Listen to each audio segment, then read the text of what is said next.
Hi everyone, so Season 1 is out, and with it the Malignant Hearts. So I've been playing a Twisting Blades orc for the Race to World first, so you might have seen that. I was rank 1, level 93 when I died to a power out, unfortunately. So I didn't quite get to finish it, but it was a really sick run. And in my opinion, this is probably the fastest build in the game right now. At least I cannot really imagine anything really much faster than this.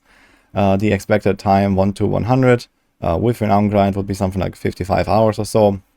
So yeah, that is very, very fast compared to what we know.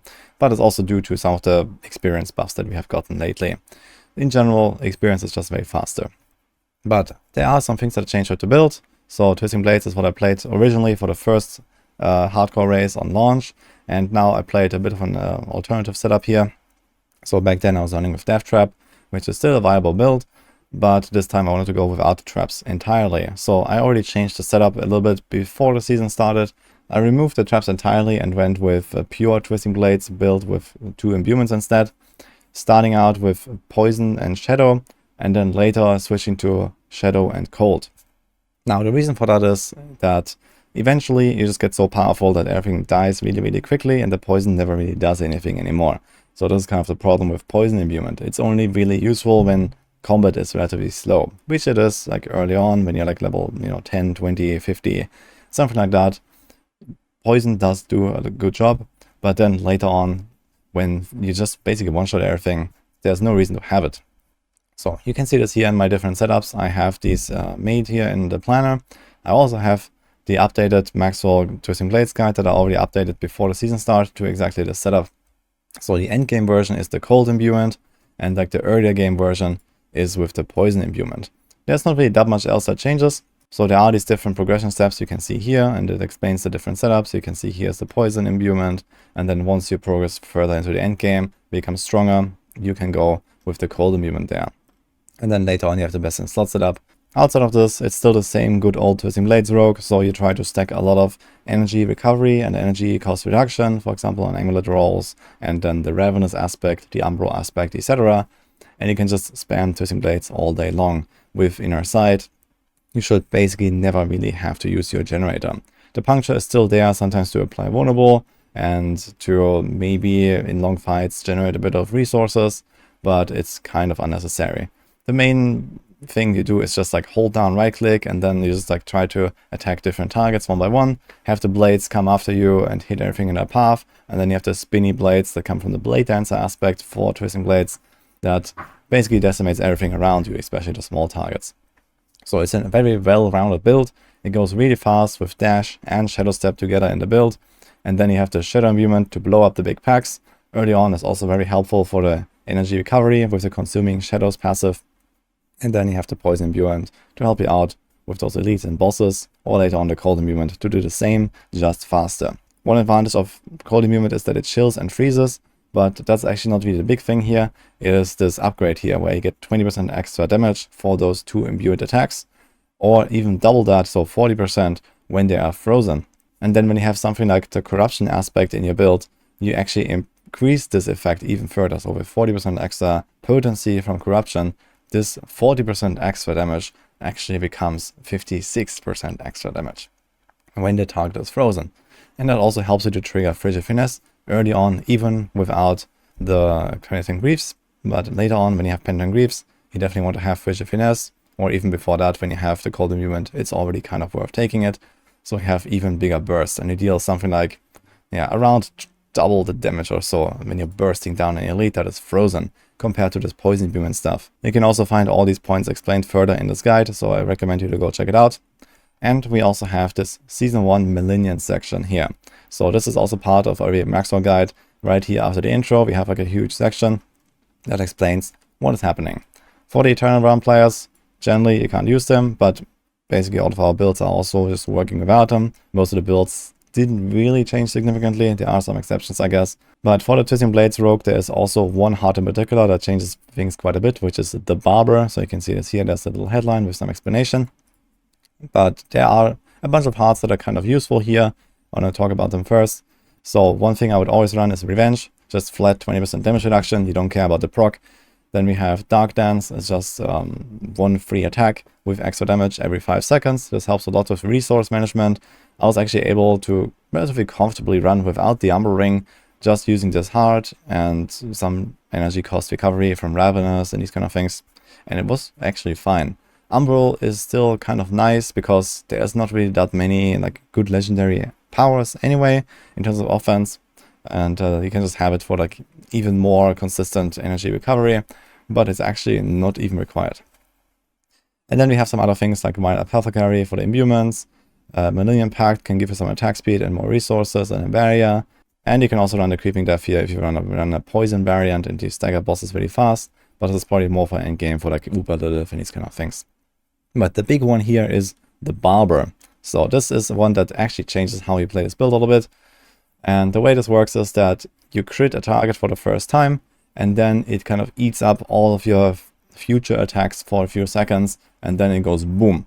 And this means that in AoE fights, you multiply your damage, because this stored damage from this heart explodes in area of effect, and you hit all targets with this explosion, not just the original target. So especially when there's multiple targets, everything just dies, basically. This is the crazy thing about it.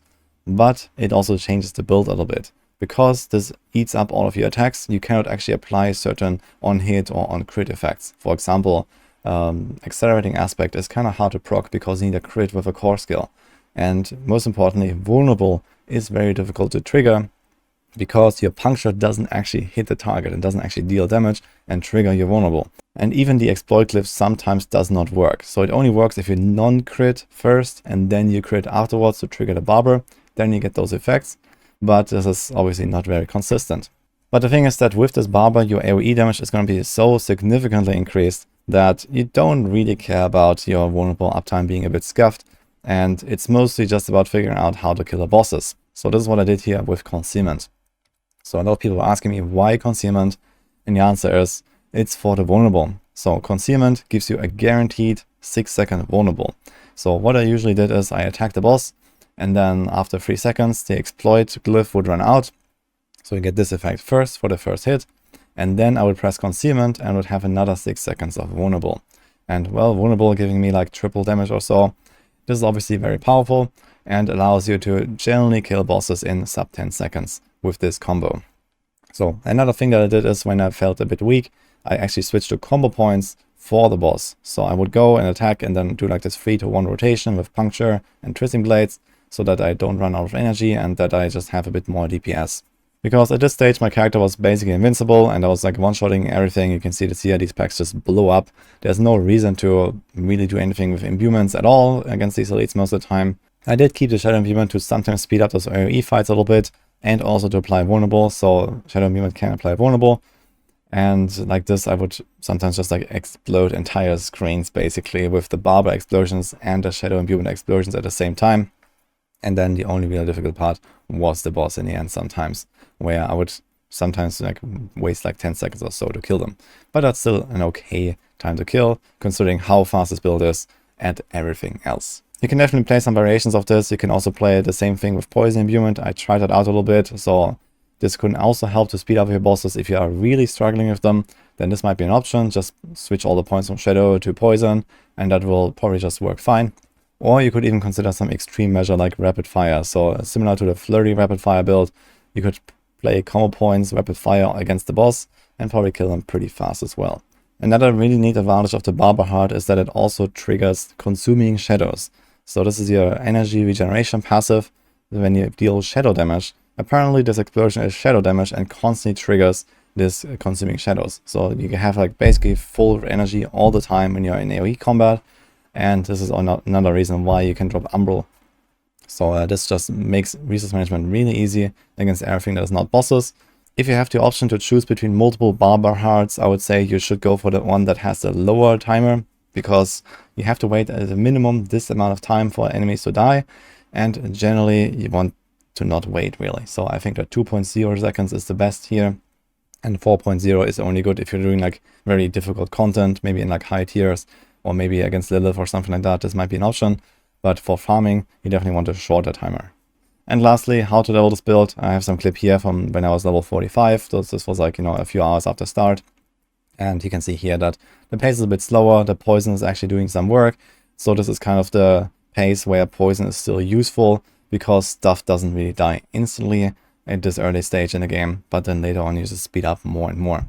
And I was also running with combo points here and there, so usually I recommend inner sight, especially for like farming activities, but you can definitely use combo points a little bit to increase your damage output. For example, I also did that when I switched difficulties from World Tier 2 to World Tier 3, or from World Tier 3 to World Tier 4.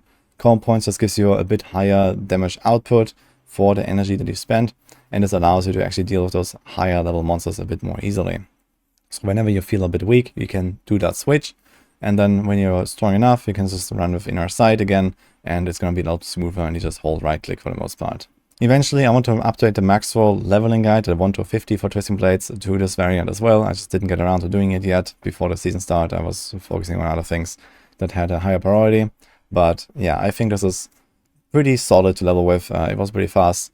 The current one that we have on Maxwell is a bit easier, a bit like tankier and stuff like that, I would say. So it's a bit more casual friendly. But if you want to go faster, I think the double imbuement variant is probably the way. And this also concludes my update on this build here. So this is an absolute blast to play. I had a lot of fun with this Twisting Blades Rogue, I gotta say. It is probably the best, at least on Rogue, I'd say, or well, still tied with Flurry Rapid Fire. I think Flurry Rapid Fire is probably still on the same pace, plus minus.